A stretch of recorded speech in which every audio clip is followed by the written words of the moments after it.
السلام علیکم پیارے بچوں، آج میں آپ کو ایک بہت ہی پیاری کہانی سنانے جا رہی ہوں۔ اس کہانی کا نام ہے وفادار دوست۔ آئیے دیکھتے ہیں کہ ایک پیارے سے کتے نے اپنی وفاداری کیسے نبھائی۔ کہانی کا عنوان ہے وفادار دوست۔ مصنفہ جو کہانی لکھتی ہیں اور مصنف کہتے ہیں جو کہانی لکھتا ہے۔ ایک بچہ تھا، اس کا نام علی تھا۔ علی نے ایک کتا پالا۔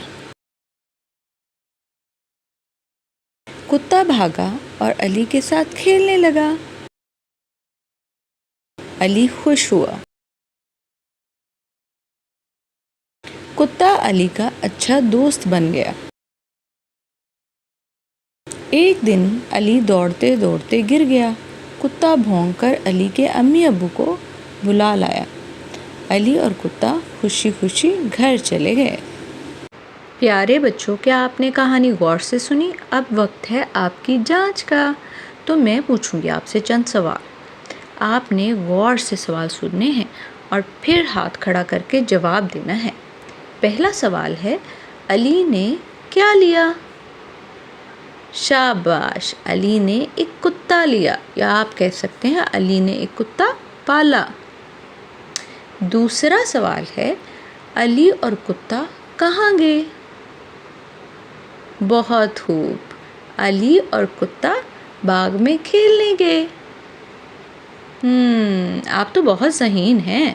اب تیسرا سوال ہے، کتے نے علی کی مدد کیسے کی؟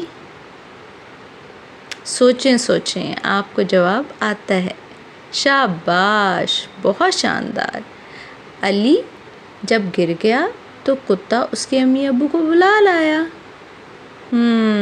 چلیں، اب آخری سوال ہے، دیکھتے ہیں کہ اس کا جواب کون دے گا۔ دن کے آخر میں علی اور کتے نے کیا کیا؟ جی، وہ خوب کھیلے۔ شاباش بچوں۔ پیارے بچوں، اس کہانی سے ہم نے سیکھا کہ سچے دوست ہمیشہ ساتھ دیتے ہیں۔ وفاداری بہت اچھی عادت ہے۔ پسند آئی ہو تو ویڈیو کو لائک کریں اور ہمارے چینل کو سبسکرائب کرنا نہ بھولیں۔ بیل آئیکن بھی دبائیں